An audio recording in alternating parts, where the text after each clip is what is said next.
បាទសួស្តីពុកម៉ែបងប្អូនថ្ងៃនេះយើងមកជួបគ្នាសាជាថ្មីទៀតហើយជាមួយនឹងមុខម្ហូបថ្មីថ្ងៃនេះយើងមានសន្លក្រាក់ពោះគោគេហៅសន្លម្ជូរក្រាក់ស្លឹកខ្នឹងពោះគោថ្ងៃនេះយើងមកបង្ហាញទឹកដៃបែបដិតហើយធ្ងន់បងប្អូននេះមើលតាវីដេអូនេះក្បាលវីដេអូនេះគឺដឹងតាជាតិម៉ែជាតិម្ហូបនេះក៏អាចយកទៅក្លែមគឺឬក៏ធ្វើម្ហូបហូបបាយឬក៏ជាម្ហូបមួយដែលពិបាកធ្វើបងប្អូននេះវាអាស្រ័យទៅលើទឹកដៃបងប្អូនណាបន្ទាប់មកយើងមានជាមួយនឹងពោះគោបងប្អូននឹងបន្លែតកួនក៏ដូចជាម្រះព្រៅហើយគ្រឿងផ្សំរបស់ខ្ញុំមានជាមួយនឹងប្រហុកហើយនឹង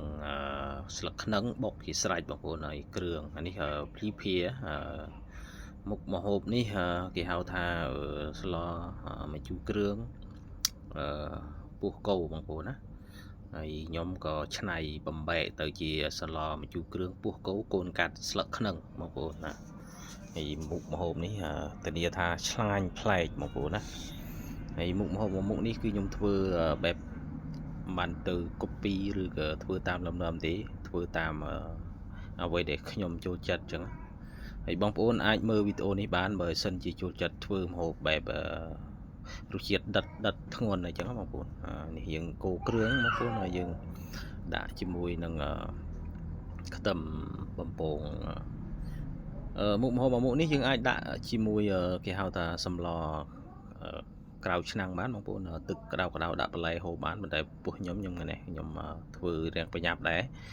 នេះខ្ញុំដាក់ជាមួយនឹងភីភាបងប្អូនយើងកូរគ្រឿងបានហើយយើងពុកម៉ែបងប្អូនអត់ប្របាទេនេះស្លឹកខ្នឹងបងប្អូនខ្ញុំបានជាធ្វើវីដេអូទេគឺខ្ញុំបុកវាឲ្យម៉ត់ច្រាំហាន់ហើយយើងបុកវាម៉ត់ដាក់កូរជាមួយនឹងលំងើសសាច់វាច្រើនហើយយើងក៏ចាប់ផ្ដើមដាក់ទឹកហើយយើងក៏ចាប់ផ្ដើមដាក់បន្លែតកួនបងប្អូននេះយើងអាចដាក់បន្លែបានគ្រប់បែបយ៉ាងប៉ុន្តែខ្ញុំអត់បានមានបន្លែខ្ញុំដាក់ជាតកួនបងប្អូនហើយវាក៏ងាយផងទិញនៅផ្សារតែ 1000 រៀលមក2ដុំបងប្អូនដាក់បានមួយឆ្នាំងធំហើយមុខម្ហូបនេះងាយបងប្អូនគ្រាន់តែចូលចិត្តបងប្អូនអាចមើលវីដេអូនេះបានហើយបងប្អូនអាចនឹងធ្វើបានចំពោះមុខម្ហូបនេះធានាថារសជាតិ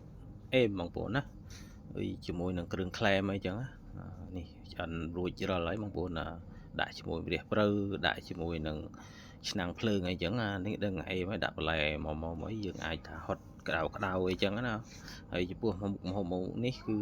ខ្ញុំអត់បានបង្ហាញជ្រុងជ្រោយទេដោយសារតារវល់ពេកគឺធ្វើបុកយកតាឆាប់លឿនបងប្អូនហើយយើងក៏ចាប់ផ្ដើមដួសមួយចានភ្លក់សាកមើលអញ្ចឹងបងប្អូនថាហូបកើតអត់ឬមិនកើត